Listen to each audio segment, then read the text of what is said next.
మొత్తానికి అందరికీ నమస్కారం. నాగేశ్వర రెడ్డి గారు సినిమాలు అందరూ ఫ్యాన్సే. ఆయన సినిమాలో పాటలు కానీ కామెడీ కానీ చాలా చాలా బాగుంటాయి. అలాంటి ఆయన చిన్న గ్యాప్ తీసుకున్నారు. కానీ ఆ గ్యాప్ ఎందుకు తీసుకున్నారంటే ఒక దద్దరిల్లిపోయే సినిమా తీయడం కోసం తీసుకున్నారు. అదే ఈ సినిమా. డెఫినెట్గా మిస్టర్ మిడిల్ క్లాస్ అందరూ చెప్పినట్టే మనం ఎప్పటికీ మిడిల్ క్లాసే. మనం ఎంత పెరిగినా మన మెంటాలిటీ మిడిల్ క్లాస్ దగ్గరే ఆగిపోద్ది. మనకి ఏదైనా మంచి జరిగిందనుకోండి తిరుపతి వెళ్ళిపోతాం, ఏదైనా బాధ అనిపిస్తే తిరుపతి వెళ్ళిపోతాం, ఏదైనా కోరిక నెరవేరపోతే తిరుపతి వెళ్తాం, నెరవేరాలని తిరుపతి వెళ్తాం. అలా వెంకటేశ్వర స్వామి మనకు తెలియకుండానే ఒక ఫ్రెండ్లీ దేవుడు అయిపోయాడు. అలా ఒక భక్తుడికి వెంకటేశ్వర స్వామికి మధ్యలో నడిచే కథే ఇది, మనందరి కథ. డెఫినెట్గా మనం థియేటర్లో కూర్చున్నప్పుడు 2 నిమిషాల తర్వాత శ్రీకాంత్ గారు గుర్తుండరు, శ్రీకాంత్ గారి క్యారెక్టర్ మనమే అనుకుంటాం, లయ గారు గుర్తుండరు, మనమే అనుకుంటాం. ఇందులో ఉన్న ఆల్ క్యారెక్టర్స్ మన దగ్గర నుంచి పుట్టినవి కదా అనిపిస్తుంది. ఈ సినిమా నేను ఒక ప్రేక్షకుడిగా చెప్తున్నాను. చాలా సినిమాలు యాక్ట్ చేస్తాము, చాలా సినిమాలు థియేటర్ బయట వరకు వస్తాయి, కానీ కొన్ని సినిమాలు మాత్రం మనం ఇంటి వైపు వస్తాయి, ఇంటికి వెళ్ళిన తర్వాత కూడా ఆలోచింపజేస్తుంది. అలాంటి సినిమా ఇది. నేను ఈ సినిమాకి సాయి కార్తిక్ ఎప్పుడూ చెప్తుంటాడు, ఆయన చాలా చాలా లోపల పెట్టుకుంటాడు. సినిమా ఏదైనా కనిపిస్తే అతని దగ్గర ఉన్న ఇన్స్ట్రుమెంట్లు అన్నీ తీసుకొచ్చి వాయించేస్తాడు. అలా ఈ సినిమాలో తను మొత్తం అన్నీ తన ప్రాణం పెట్టాడు. తన దగ్గర ఉన్న డ్రమ్స్ పెట్టాడు, తన దగ్గర ఉన్న గిటార్ పెట్టాడు, కీప్యాడ్ పెట్టాడు, తీసి కొట్టాడు, మామూలుగా కొట్టలేదు.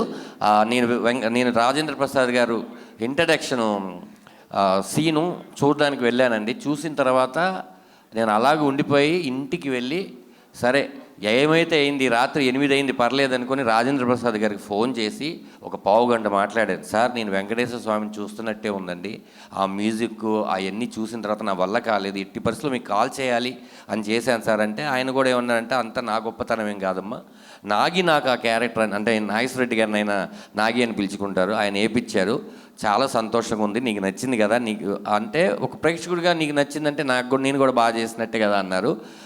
అంత మంచి సినిమా. ఎప్పుడెప్పుడు 17 వస్తుందనే మేమందరూ వెయిట్ చేస్తున్నాం. ఈ సినిమాలో ఇక్కడ ఉన్న పృథ్వీ అన్న, చిట్టి అన్న, ఆలీ గారు, కరుణ, అశోక్ అన్న, మన రాయనక వీళ్ళ కాకుండా వెనిల్ కిషోర్ గారు, సునీల్ గారు, మొత్తం రీల్కి ఒక కొత్త నటుడు వచ్చి వెళ్తూ ఉంటారు. ఎందుకంటే పాజిటివ్ అంటేనే శ్రీకాంత్ గారు. ఆయన ఎప్పుడు చాలా పాజిటివ్గా ఉంటారు. ఆయన దగ్గర ఉన్న వాతావరణంలో ఉన్న ఫ్రెండ్స్ని కూడా పాజిటివ్గా పెడతారు. కాబట్టి ఆయన ఉన్న ఈ సినిమాలో వెంకటేశ్వర స్వామి ఉన్నారు. ఈ సినిమా చాలా పాజిటివ్గా ఉంటుంది. ఏదైతే వెంకటేశ్వర స్వామి శ్రీకాంత్ గారిని చేయబట్టి నడిపిస్తున్నారో ఈ పోస్ట్లో రాజేంద్ర ప్రసాద్ గారు, ఈ సినిమాని వెంకటేశ్వర స్వామి థియేటర్ దాకా తీసుకొని వెళ్ళి ఇచ్చేస్తారు.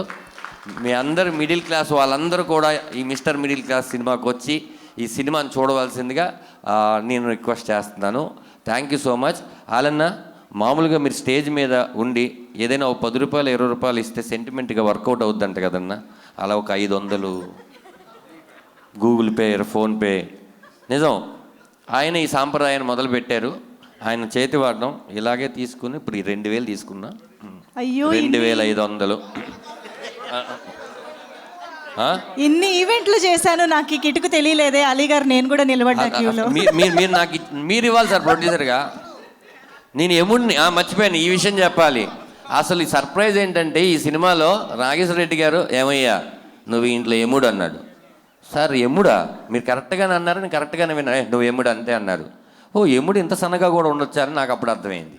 అక్కడికి వెళ్ళిన తర్వాత ఇది కైకాలి సత్యనారాయణ గారు, ఎన్టీ రామారావు గారు, ఎన్టీఆర్ గారు, జూనియర్ ఎన్టీఆర్ గారు, మోహన్ బాబు గారు, ఇలా చాలామంది చేశారు. నేను ఏంటి నన్ను ఏమనుకుంటారన్న, ఏముడు నువ్వు అన్నారు. సార్ తిట్టరు కదా, నీకు షుగర్ వచ్చింది ఈ సినిమాలో అంతే అన్నారు. ఓహో, షుగర్ వచ్చి ఎముడు ఇలా అయిపోయాడు అనమాట అయితే అని చెప్పాడు. అయితే ఎంత కామెడీగా చెప్పారో సినిమా చూస్తే దానికి ఒక వాల్యూ ఉంది, ఆ క్యారెక్టర్ చేపించినందుకు. Sir thanks sir. నా జన్మలో మళ్ళీ నాకు ఎవరు కూడా ఇలా అసలు నేనే ఊహించుకోలేదు. మీరు ఎప్పుడు కొత్తగా నన్ను ఊహిస్తారు. ఇది ఇచ్చినందుకు చాలా చాలా చాలా థ్యాంక్స్ సార్. ఇది నాకు ఎప్పటికీ గుర్తుండిపోద్ది.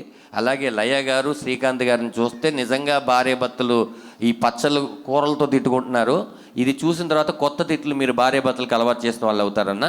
వాళ్ళందరూ కూడా మీకు మెసేజ్లు పెడతారు, ఇలా కూడా తిట్టొచ్చా భార్యలని. Okay, thank you so much.